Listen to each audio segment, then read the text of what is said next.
I just wonder, did you ever? All the time. Hello! It's been, we've had quite a lot of snow here on the east, in the northeast coast of England.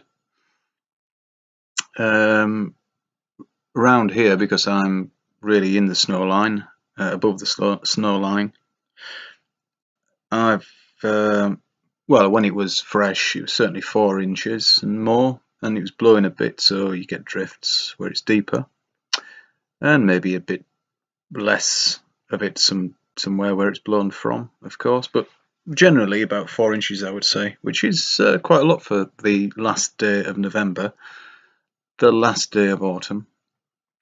Maybe it's a sign of things to come in this winter. It just makes my life a little bit more difficult when it's like that, because I've got to shovel a great deal of snow out of the way before I can get out with my vehicle. I could get the tractor out, but there's not much point in really compacting it, and then making it very icy. So I think the shovel is the best way to do it. Then I can get my car out, and you see, I've got to go quite a distance to get supplies. So it does cause a bit of a problem for me. But as far as being warm and all that, it's no problem at all. I'm as warm as I'll ever be. In fact, because I've got quite a well insulated roof, the snow just sat on the roof, which is a good sign, in my opinion. And also, it creates a bit more insulation. You know, the thicker the snow. The only thing is, of course, I've got such a shallow roof. You know, the degrees of the roof pitch are shallow, which means it doesn't readily slip off, which means also the thicker it is, the heavier it becomes, and therefore I don't want my roof to cave in while I'm asleep, or while I'm not asleep. I just don't want it to cave in at all, of course. But there you go. If it gets that big, that thick, I'll just get out and with a long handled device, I've got a big rake, I could just scrat it off, you know, get it to fall off, and relieve the pressure a bit. Anyway, like I've said before, I don't have access ad lib to the internet like I used to enjoy, and a couple of times a week, if I'm lucky, I get to use it, and I usually just upload these kind of things, and then catch up with my favorites. Maybe do a little bit of necessary shopping, that sort of thing. And so I was shocked. Well, first of all, I was delighted that a fairly prominent flat earther, because there's no really other title yet, Mark Sargent, had got on breakfast TV, or the one with Piers Morgan. I've never watched it. I don't watch it. Don't have a telly, and it's very poor anyway, I think. But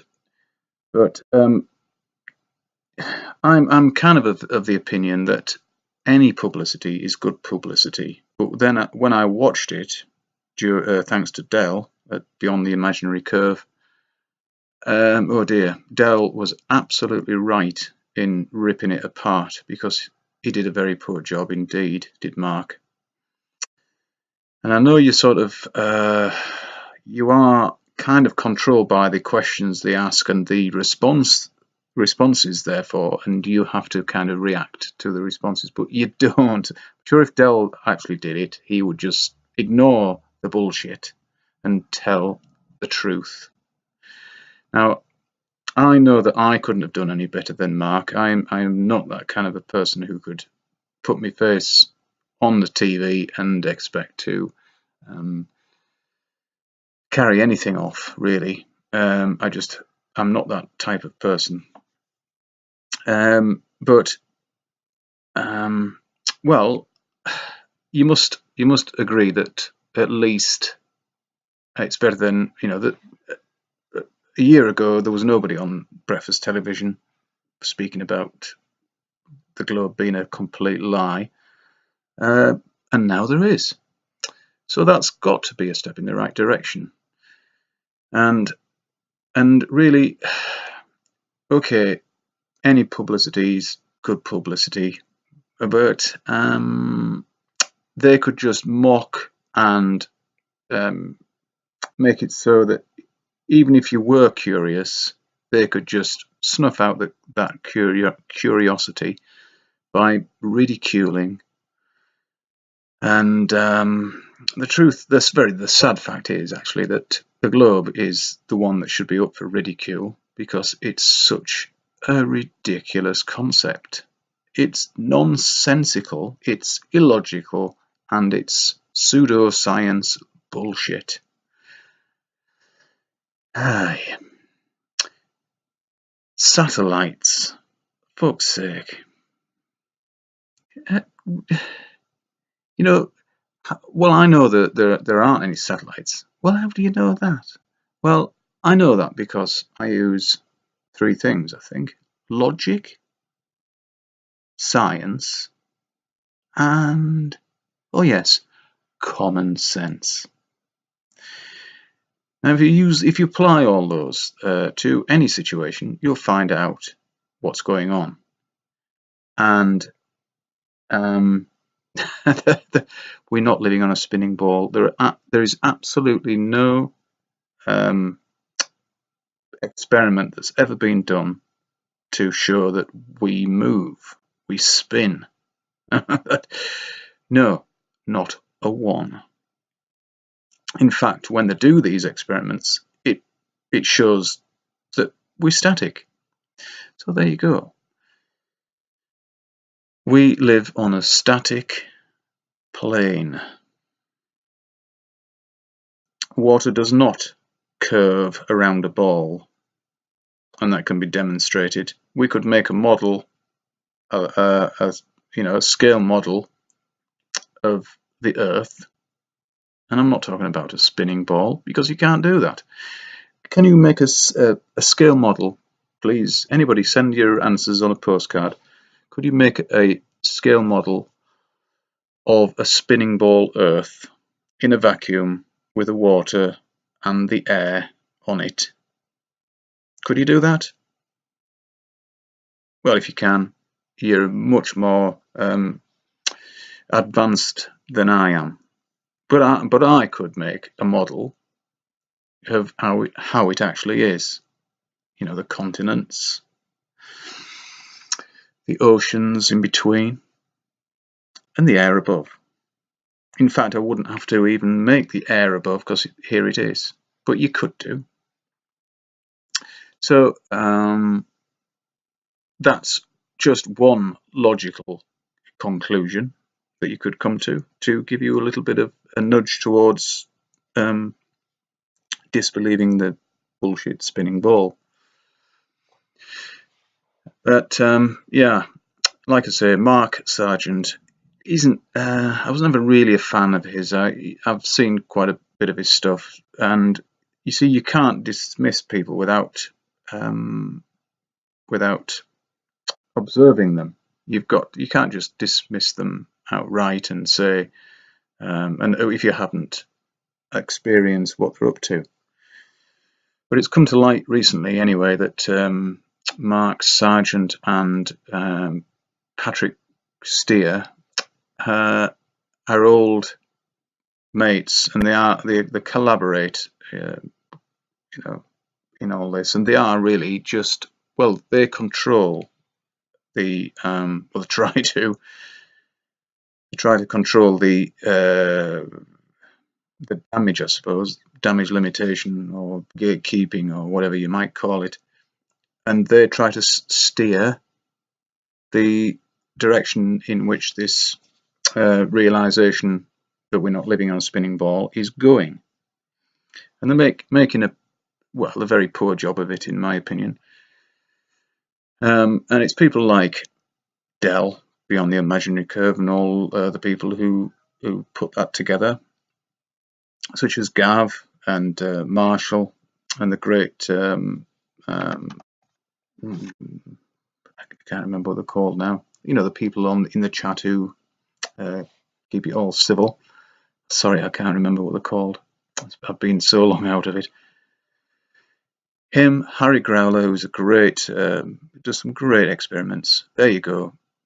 Practicality, common sense, proper science being done for you there. All you have to do is watch it. And of course, Pete Peterson, they're a great couple of lads. And I like Antonio Superats and Nick from Phuket Word, Thailand. Phuket, I think it's pronounced that way. He's done some excellent work on, especially on perspective. If you can't grasp what's going on, having watched his excellent work, then I don't think there's much hope for you. You maybe haven't got the mental capacity to grasp it. However, saying that, the spinning ball Earth is, if you can actually grasp and understand that, then there is something wrong with you, because that's just an illusion, and it's put there, I think, to control us, to entertain us, because all that space, you can do anything with all that space. You can send probes out beyond the solar system. You could send them to look at the other, what they call planets, which actually are nothing at all, nothing like that anyway. You can invent things like Doctor Who, Star Wars, Battlestar Galactica, and you can brainwash the younger generation with that bullshit, and so they cannot do anything else but believe in the vacuum of space. They just think that all that goes on out there. And the strange thing is, if it were true, which it just couldn't be, but if it were true that we live on a spinning ball in an infinite space, then the word infinite means that all that bullshit that you see on television as regards sci-fi space bullshit is true. It would have to be real, because if it was infinite, then all that has to go on. Do you understand? Because anything you think of has to be there in one form or another, or in the exact form that you think of it as. I'm afraid that's just infinity for you, which is ridiculous. Infinity's ridiculous. Put infinity into a mathematical equation, and then it becomes nonsense. There you go, straight away, nonsense. It's a bit like zero, really, but that's too far down the line, really, in maths. But yeah, Dell did a great job in ripping the pants off the Mark Sargent interview, I think. It's such a shame that Dell couldn't have done it. That's the next step, in my opinion. Dell, or somebody like Dell, who can hold, who can keep his cool, because I'm sure he could, in front of the TV cameras. He could actually go and sit on that sofa, Dell, and just talk straight, and that would be that. And Gav and Dell together on the sofa, bit of moral support for each other, and I'm sure their heads wouldn't get turned by all the flashing lights and the TV studios and the personalities, because it's what is it really? It's just a lot of liars sitting on a couch, apart from Dell and Gav, of course. But that would really rattle some chains, and it's about time. It really is about time that happened.